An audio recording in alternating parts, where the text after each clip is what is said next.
No hablamos mucho de esto. Y no estoy seguro de que creamos todo lo que deberíamos.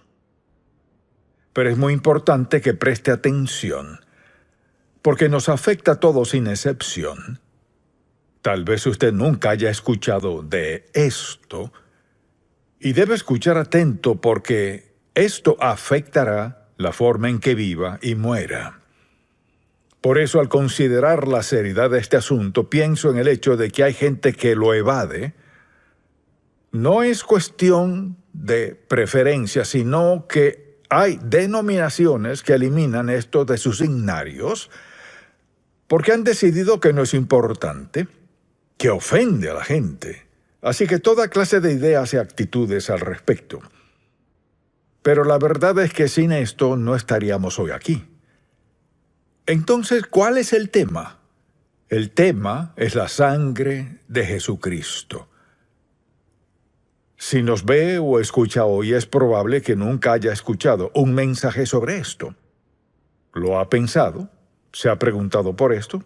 Tal vez incluso lo haya mencionado en sus oraciones, pero no ha entendido bien en qué consiste. Así que quisiera pedirle que preste mucha atención. Su futuro eterno puede depender de esto. Deseo hablar de la sangre de Jesucristo. ¿Cómo se aplica a cada uno de nosotros sin excepción? Le invito a acompañarme a Primera de Pedro, capítulo 1, y quisiera que comenzáramos a leer unos cuantos versículos aquí, desde el versículo 17 de Primera de Pedro 1. Y si invocáis por Padre a aquel que sin acepción de personas juzga según la obra de cada uno, conducíos en temor todo el tiempo de vuestra peregrinación, sabiendo que fuisteis rescatados de vuestra vana manera de vivir, la cual recibisteis de vuestros padres, no con cosas corruptibles como oro o plata, sino con la sangre preciosa de Cristo, como de un cordero sin mancha y sin contaminación, ya destinado desde antes de la fundación del mundo, pero manifestado en los postreros tiempos por amor de vosotros, y mediante el cual creéis en Dios, quien le resucitó de los muertos, y le ha dado gloria para que vuestra fe y esperanza sean en Dios. ¿Cuándo fue la última vez que escuchó un mensaje de la sangre de Cristo? Bien, tengo tiempo sin predicar uno, y quizás usted tenga tiempo sin escuchar uno. Y mientras más lo pensaba, el Señor más hablaba a mi corazón y me recordaba, esta es la esencia del Evangelio. Todo lo que digamos de cualquier otro tema relacionado con esto, esta es la esencia misma de la verdad de lo que creemos, y es el mensaje que o nos lleva al cielo o lo perdemos. Por eso le pido que preste mucha atención porque hay dos puntos que deseo tratar al respecto. El primero es la seriedad del pecado. Cuando pecamos contra Dios, sobre todo si lo hacemos de forma continua y seguimos cometiendo el mismo pecado una y otra vez, nos arriesgamos al castigo divino. Si aún no ha aceptado a Cristo como Salvador, será rechazado un día cuando esté frente a Él en el juicio. El pecado es asunto serio para Dios porque tiene consecuencias eternas.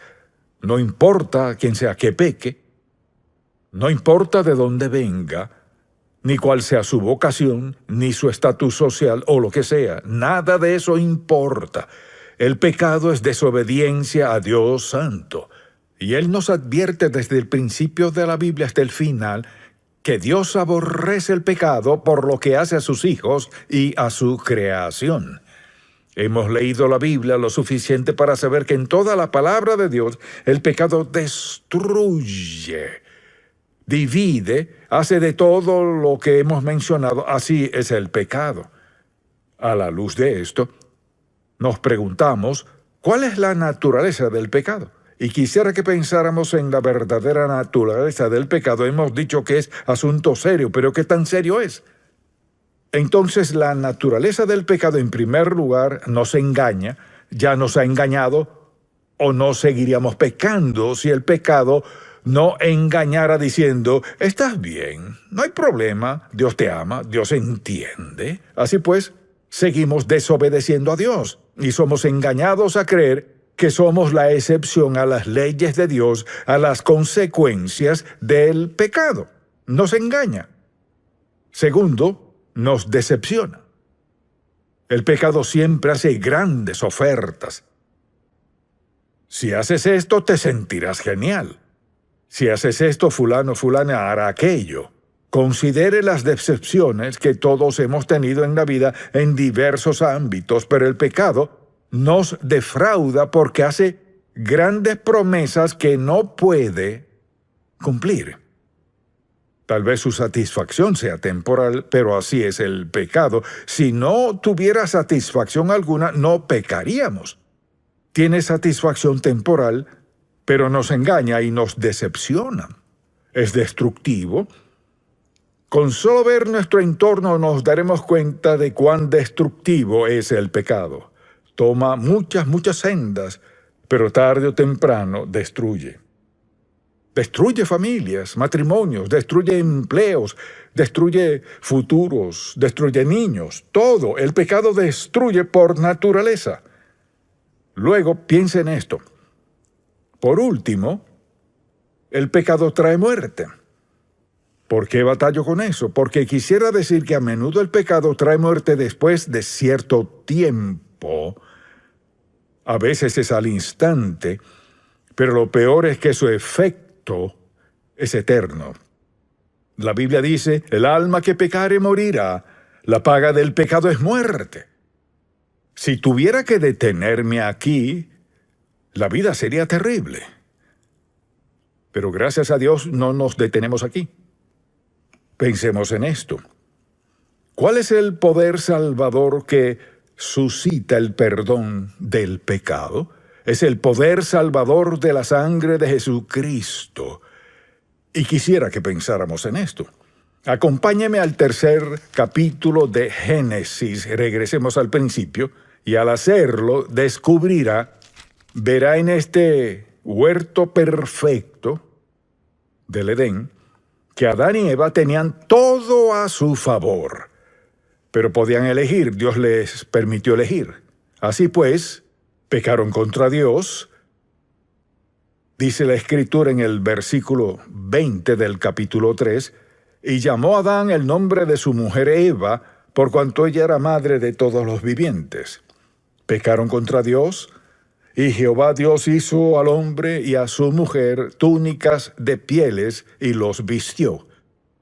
Mató a un cordero, derramó su sangre, los cubrió, dice la Biblia, que con pieles. Así que desde el principio de la Biblia, con el primer pecado, Dios derramó sangre por ellos. Dios comenzó diciendo desde el principio, para que sean salvos, debe derramarse sangre. El pecado tiene un costo. El precio del pecado es sangre. El precio del pecado es la sangre de Cristo. Desde aquellos días, antes de que supieran lo que ahora sabemos, el asunto era que el perdón requería muerte y derramamiento de sangre. Entonces, después de que Cristo vino al mundo y hablaba acerca del pecado, y recordará cuando el Señor comenzó a hablarles de la sangre a sus discípulos, aquella noche en la Cena del Señor. ¿En qué consiste la Cena del Señor? Se trata de la sangre de Cristo, que produce salvación. Es nuestro recordatorio de lo que sucedió. Ahora, con eso en mente, le daré 4 palabras. Son 4 palabras que en realidad describen todo este plan redentor de Dios. Todas tienen que ver con la sangre de Jesucristo, todas tienen parte en ella, pero podríamos envolver todo el mensaje de salvación en estas 4 palabras. La primera es redención, de la que acabamos de leer hace un momento, redención. Al considerar esta palabra, pensemos en lo que dice en 1 de Pedro 1, versículo 18, sabiendo que fuiste rescatados, o sea, salvos, no con cosas corruptibles como oro o plata. ¿No es interesante que Dios haya tomado lo más valioso o preciado para decir, miren, sus bienes más valiosos no les servirán de nada? Afirmó, sabiendo que fuiste rescatados de vuestra vana manera de vivir, la cual recibiste de vuestros padres, no con cosas corruptibles como oro o plata, sino con la sangre preciosa de Cristo, como de un cordero sin mancha y sin contaminación. Así que la primera palabra es redención. Redimir algo es comprarlo de nuevo. La sangre de Jesucristo es lo único en existencia que podrá encargarse de nuestro pecado.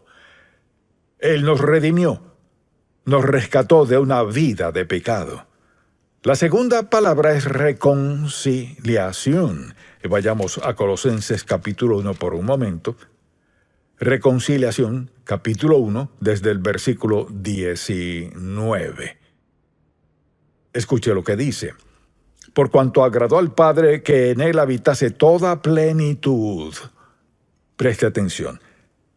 Y por medio de él, reconciliar consigo todas las cosas, así las que están en la tierra como las que están en los cielos, haciendo la paz mediante la sangre de su cruz, y a vosotros también, que erais en otro tiempo extraños, separados de Dios, y enemigos en vuestra mente, haciendo malas obras, ahora os ha reconciliado en su cuerpo de carne, por medio de la muerte, para presentaros santos y sin mancha e irreprensibles delante de Él.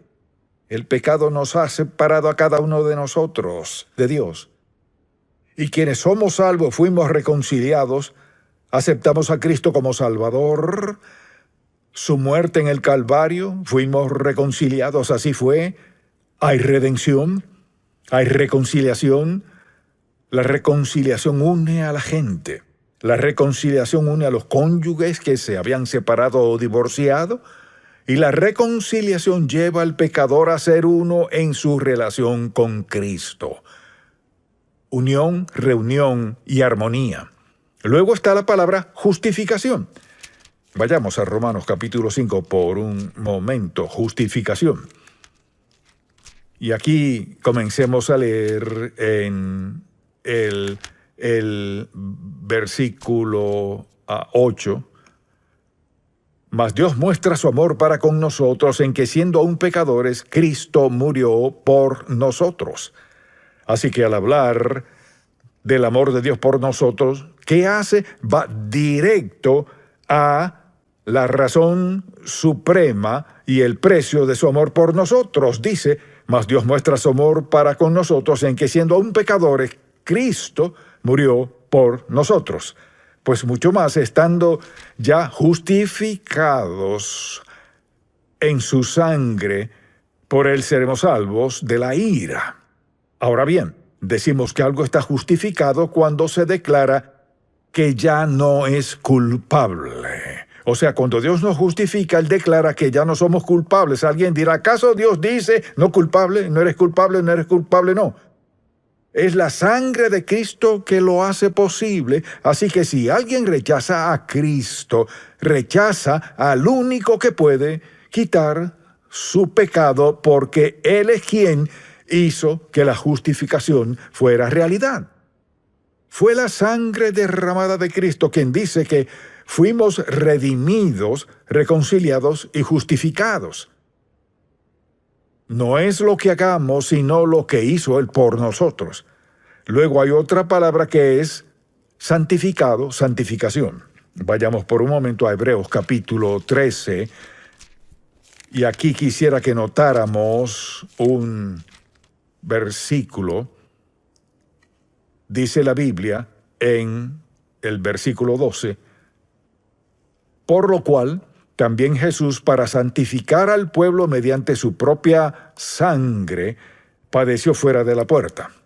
Ahora, santificar algo es apartarlo. Entonces, dice aquí que Él nos ha redimido, nos ha reconciliado, nos ha justificado y ahora nos ha santificado. Esas 4 palabras abarcan la vida cristiana.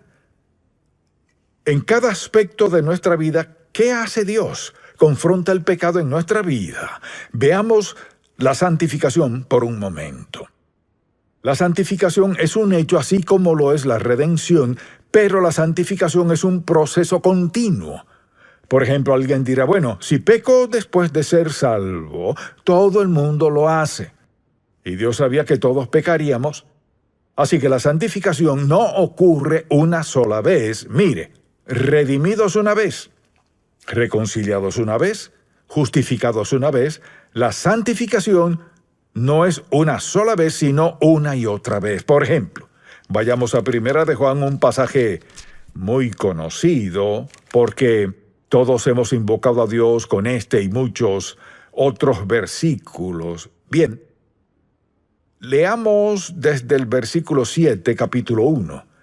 Pero si andamos en luz, como Él está en luz, tenemos comunión unos con otros. Escuche esto. Y la sangre de Jesucristo, su Hijo, nos limpia de todo pecado. Aquí se refiere a los creyentes.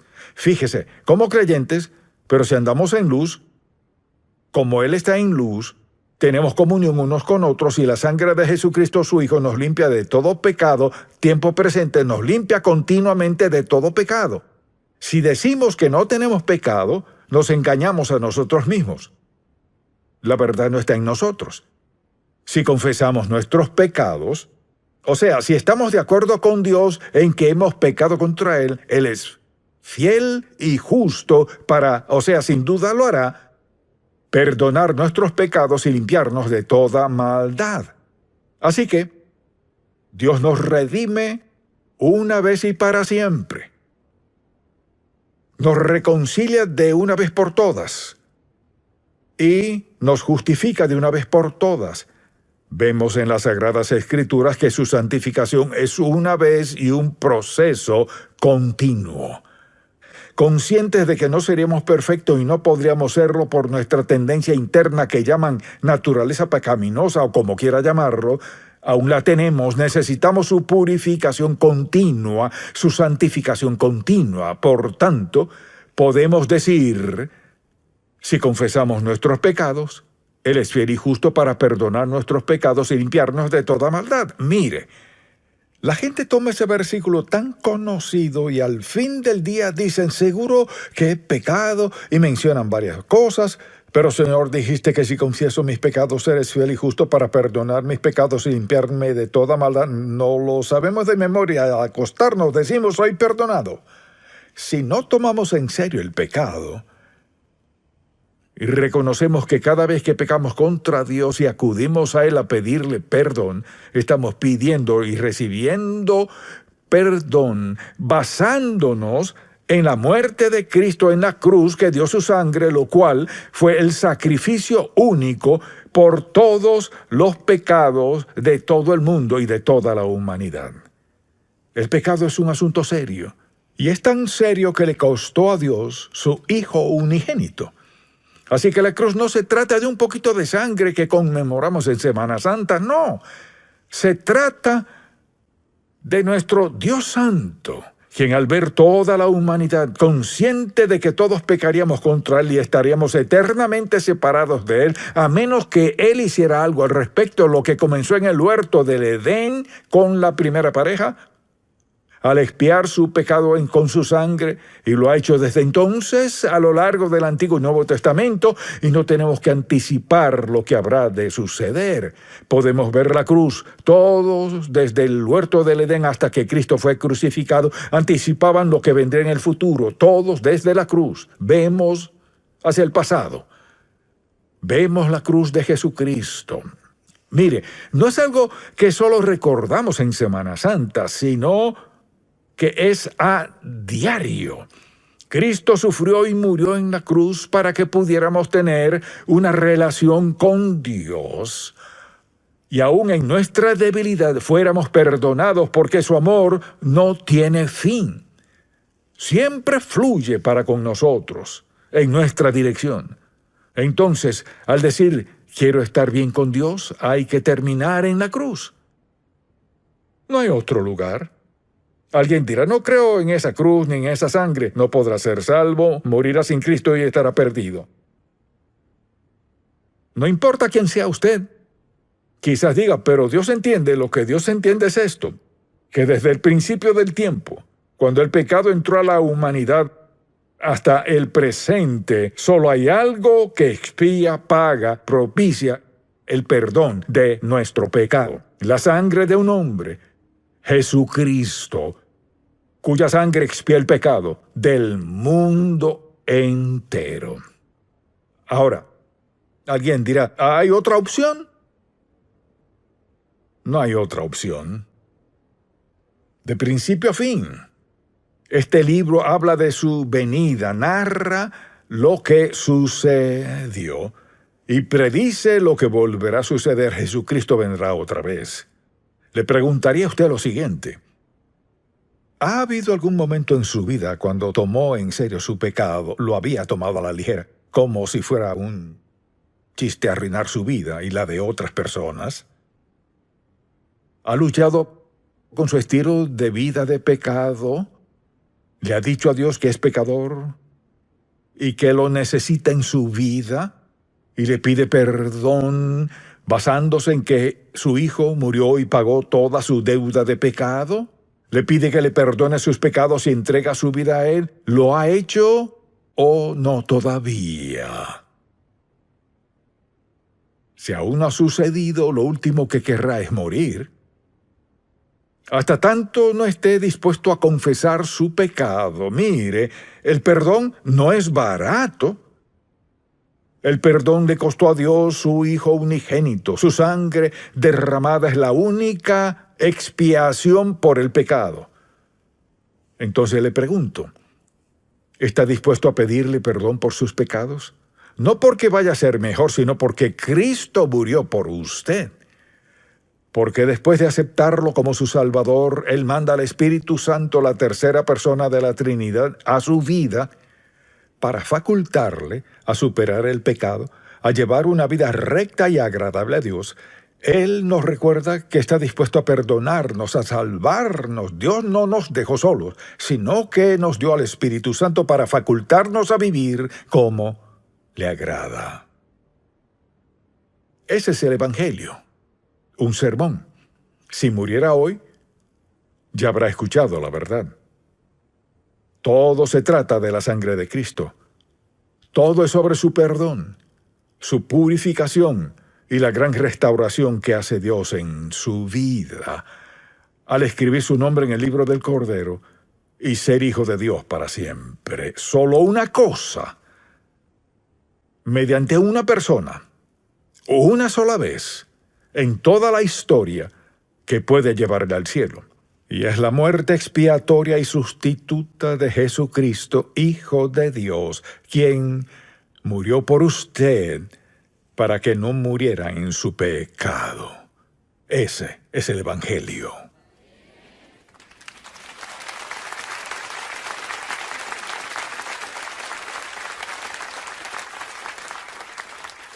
Así que si usted está hoy aquí, o nos escucha o nos ve, esta es su oportunidad. Oremos. Padre, te pido por alguien aquí que aún no es salvo, que no sabe nada de la redención, ni la reconciliación, o ninguno de esos términos que usamos. Solo sabe que hay pecado en su vida y está separado de ti. Oro en el nombre de Jesús, para que te pidan que perdones sus pecados y rindan su vida a ti. Que sea el principio de una vida nueva. Dijiste que nos sellarías como tus hijos. Así que te pido que haya confesión y rendición de esas vidas a Cristo y que le informen a alguien que sus vidas hoy han sido transformadas al aceptar a Cristo como su Salvador personal. También, Señor, oro por el resto de nosotros que no olvidemos este mensaje y que tomemos en serio el vivir como te agrada. Oramos en el nombre de Jesús. ¿Persona bondadosa? Piénselo un momento. ¿Es una persona amable? ¿Es amigable? ¿Es generoso? ¿Es paciente? ¿Es llevadero? ¿Es cariñoso? ¿Considerado? Y su compañía es agradable. Usted pensará, no soy así, pero quisiera conocer a alguien así. Pero pensemos en esto. Una persona amable resalta en un grupo, quizás no sea quien más hable, pero alguien amable tiene algo como un atractivo inherente que está allí. Cuando alguien es bondadoso, no solo lo muestra en su rostro, sino sobre todo en sus acciones. Y cuando pienso en eso y en sus características, es muy evidente que viene del Espíritu Santo, porque Pablo dice en Gálatas 5, mas el fruto del Espíritu es amor, gozo, paz, paciencia. Hemos hablado de todos esos, y luego benignidad. Entonces, al pensar en la benignidad, ¿qué le viene a la mente? ¿Se considera una persona bondadosa? Puede que sí o puede que no, pero Pablo también dice en uno de mis versículos favoritos sobre la benignidad, y está en Efesios 4, versículo 32, dice: Antes sed benignos unos con otros, misericordiosos, perdonándoos unos a otros, como Dios también os perdonó. Sed benignos unos con otros. Luego dice Pablo en Colosenses 3, vestíos pues de benignidad. O sea, nuestra responsabilidad como hijos de Dios es ser amables. Tenemos al Espíritu Santo, quien es la fuente de nuestra benignidad. Así que el fluir natural en nuestra vida para quienes nos rodean debe ser esa bondad y todas esas características que mencionamos: amigable, generoso, paciente, llevadero, considerado, cariñoso. Pregúntese, ¿sería eso cierto de mí? ¿Lo verían sus hijos como alguien amable? ¿Su esposo o esposa le ve como alguien amable? Quizás digan, bueno, muchas cualidades, pero la amabilidad no es una de ellas. La benignidad es una cualidad muy propia de Cristo. Y no se habla mucho al respecto, pero Pablo dice que es fruto del Espíritu, o sea, cuando el Espíritu Santo es libre para vivir en nosotros, el fruto que Dios quiere que viva, benignidad, será uno de ellos. ¿Seremos considerados con otros? ¿Pondremos nuestra mente en ellos? Cuando pienso en eso, recuerdo, la primera lección que aprendí de amabilidad no fue muy buena. Mi mamá iba a la ciudad una tarde cuando yo tenía unos 8 o 7 años o algo así, y no me dejaba ir con ella, lo cual no me agradó. Así que le dije algo, ella iba saliendo, bajó las escaleras, yo estaba en el balcón, y le dije algo que no fue muy cortés. Me avergoncé al decirlo y sabía que no debía haberlo dicho. Yo quería ir, pero ella no me dejaba. Esto fue lo que hizo. Se volteó y dijo: Charles, la Biblia dice, sed benignos unos con otros. Nunca lo olvidé, porque me llegó directo al corazón. Nunca olvidaré el sonido de su voz. Charles, la Biblia dice, sed benignos unos con otros. Benignidad es una cualidad natural, normal de un creyente, en especial quien esté viviendo en el Espíritu de Dios. Entonces pregúntese, ¿sería esto cierto de mí? Si lo pensamos, la amabilidad es un atractivo inherente para un hijo de Dios, porque Cristo es nuestra vida, quien da vida a su benignidad dentro y mediante nosotros. Por tanto, una persona amable no solo hace ciertas cosas, sino de manera automática hay algo dentro de ellos que siempre es sensible a quienes necesitan de benignidad, o que de algún modo pueda mostrarle amabilidad. Tal vez la exprese de forma verbal, o puede tratarse de alguna acción, pero la amabilidad es una cualidad que debe ser cierta de cada uno de nosotros. Si lo pensamos, no hay razón para no ser amable. El fruto del Espíritu, es decir, que debido a que el Espíritu Santo mora en nosotros, tenemos la facultad de ser amables con los demás, pese a lo que sea. Si lo piensa por un momento, escuche lo que dice en Tito capítulo 3, porque nuestra salvación es un acto de la bondad de Dios. Leamos desde el versículo 4. Pero cuando se manifestó la bondad de Dios, nuestro Salvador, y su amor para con los hombres, nos salvó, no por obras de justicia que nosotros hubiéramos hecho, sino por su misericordia, por el lavamiento de la regeneración y por la renovación del Espíritu Santo, el cual derramó en nosotros abundantemente por Jesucristo nuestro Salvador. Esta es una de las expresiones del Espíritu Santo en nuestra vida, es ser amables. Así que si alguien dice, está lleno del Espíritu Santo, y dice sí, tiene derecho a esperar que sea amable. No significa ser amable en cada ocasión sin excepción, como un osito de peluche, no. La amabilidad también es fuerte, porque reacciona con bondad incluso en situaciones difíciles. Entonces pregúntese, ¿sería considerado amable? Y luego, por ejemplo, en Romanos veamos el capítulo 2, el versículo 4, dice respecto a la benignidad en el capítulo 2, versículo 4 dice, ¿o menospreciáis las riquezas de su benignidad, paciencia y longanimidad, ignorando que su benignidad te guía al arrepentimiento?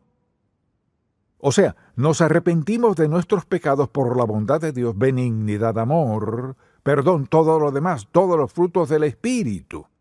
¿Entonces se considera una persona amable? Si vive con alguien descortés, vive con una carga. Vive con alguien que le maltrata, que le dice cosas feas, hace todo lo que haría la descortesía. Eso es muy difícil. ¿Y qué es más difícil que seguir siendo amable en la circunstancia en la cual no se ve benignidad por ningún lado? Es muy difícil. Le diré algo más. Dios recompensa nuestra amabilidad. Recompensa nuestra benignidad. Y mientras más difícil sea la situación, si somos amables, Dios recompensará nuestra bondad. He visto eso suceder una y otra vez.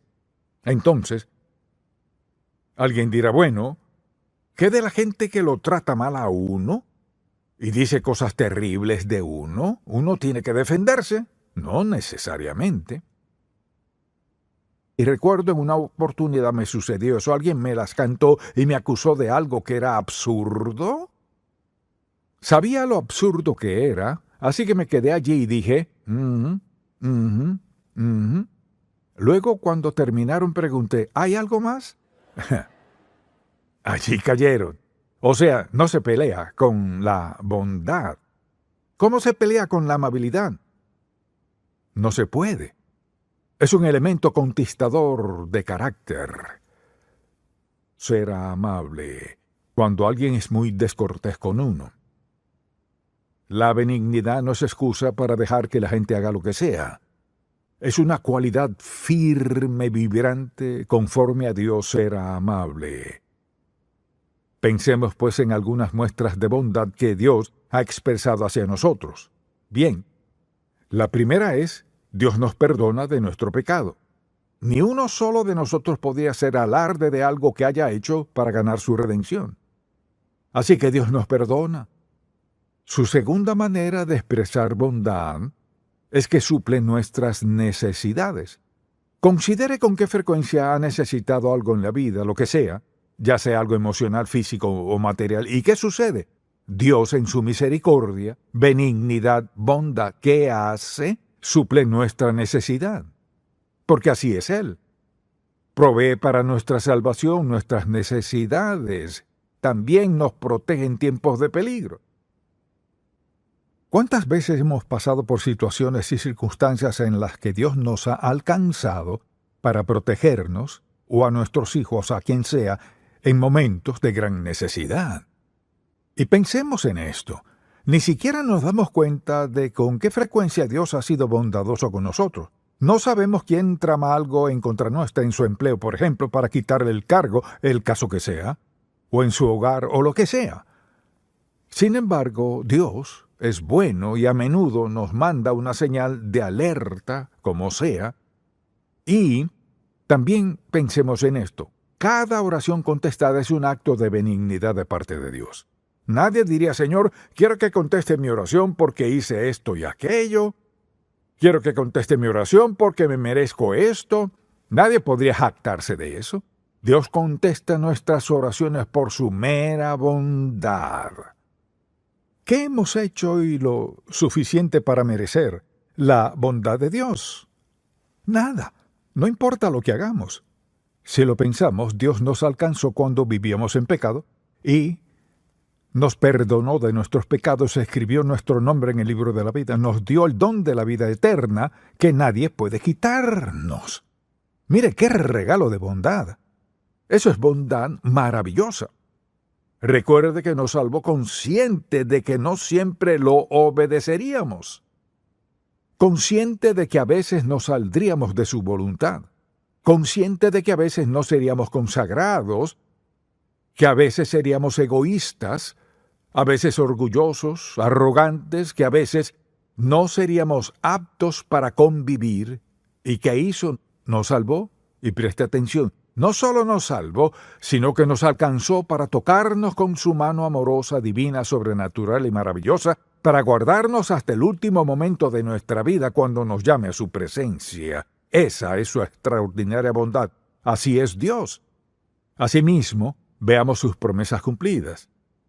Cada promesa que Dios ha hecho a sus hijos cumplirá cada una sin excepción. Una vez que tenemos el don de vida eterna, esa es una promesa que Dios siempre cumplirá, no importa lo que hagamos, pero pagaremos la penalidad al desobedecerle como hijos de Dios. O sea, cuando Dios hace una promesa, la cumplirá. Ahora quizás esté en la situación que piense, si Dios cumpliera sus promesas, no dejaría que yo pasara por esto. Tal vez haya dado un paso fuera de su voluntad. ¿Y qué está haciendo Dios? Cumple su promesa. ¿Cómo puede cumplir su promesa y hacerme sufrir así? Porque hizo una promesa. Prometió reprendernos por amor si lo desobedecemos. ¿Qué hace? Cumple su promesa. No hay un lugar en la vida donde Dios no cumpla su promesa. Y la gente pasa por grandes adversidades en la vida, a menudo, por no haber guardado su palabra, no haberlo obedecido. ¿Y qué hace Dios? Hace esto. Cosechamos lo que sembramos, más de lo que sembramos después de sembrarlo. Quizás alguien diga, ¿qué de una promesa? Pues esa es su promesa. Si está sembrando una semilla maravillosa, le encanta eso, ¿cierto? Si desobedece a Dios, no le encanta. Pero es solo Dios cumpliendo su promesa. Es Dios siendo bueno. Ahora, quizás no entre en nuestra categoría de bondad. Quizás todos tengamos nuestra categoría de bondad y luego tenemos una categoría de la bondad de Dios que siempre es genuina. Pero Dios es bueno siempre. Cuando nos ocasionamos dificultades por haber desobedecido al gran dador de bondad, quien quiere lo mejor para nosotros. Claro, Dios se involucra de forma personal en nuestra vida.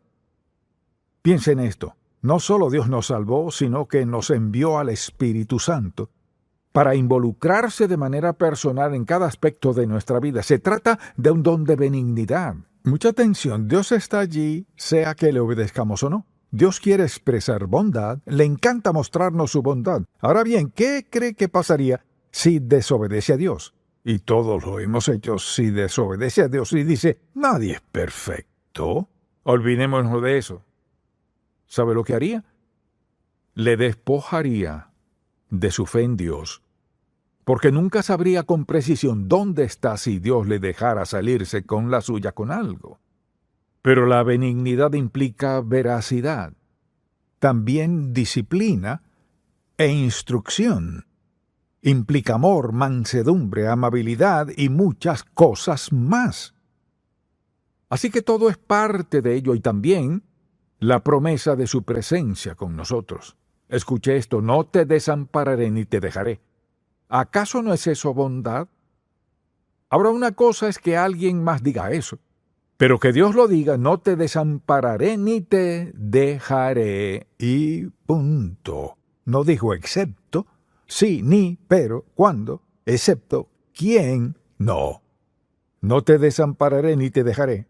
La bondad de Dios es indescriptible, pero también es palpable, es agradable, es verdadera en nuestra vida, la bondad de Dios. Así que solo diría que nuestro estilo de vida debería ser una expresión de la misericordia de Dios. Ahora le daré varios pasajes para que los apunte. Proverbios 19:22 dice: contentamiento es a los hombres hacer misericordia. Eso es Proverbios. ¿Qué dice? Que es contentamiento a los hombres la misericordia. ¿Qué dice del mundo? Musculoso, fuerte, apuesto, rico, encantador y todo lo que tiene el mundo. La Biblia dice que lo deseable en una persona es la bondad. Escuche, Proverbios 3:3. Nunca se aparten de ti la misericordia y la verdad. Átalas a tu cuello, escríbelas en la tabla de tu corazón. O sea, manténlos cerca de nuestra mente y nuestras acciones. Escucha esto. Nunca se aparten de ti la misericordia y la verdad. Átalas a tu cuello, no a tu tobillo, no a tu rodilla. ¿Por qué las ata a su cuello? Para tenerlas lo más cerca posible. Es decir, que sea lo primero. Átelas a su cuello, escríbalas en la tabla de su corazón. O sea, no basta con saber de misericordia, escríbela en su corazón. Debe ser parte de su ser. Manténgala cerca en pensamiento y en acción. Luego en 1 de Pedro 2:3 dice: si es que habéis gustado la benignidad del Señor, que solo significa experimentarla, ¿experimenta usted la benignidad de Dios? ¿La siente? Ahora, si no es amable, permítame decirle cómo debería sentirse con mucha convicción.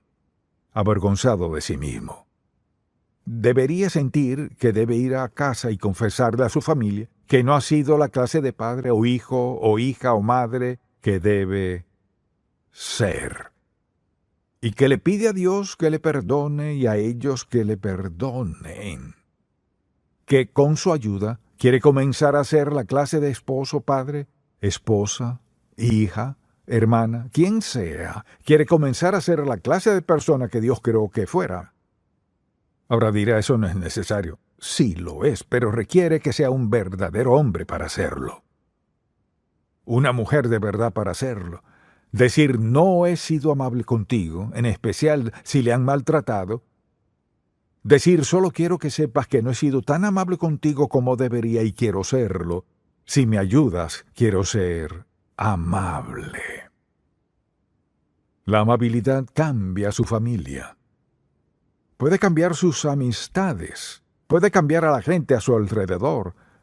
La bondad es un don de Dios, provisto por el Espíritu Santo, y somos los medios mediante los cuales Dios Todopoderoso habla misericordia con quienes vivimos, amigos, extraños, donde quiera que sea.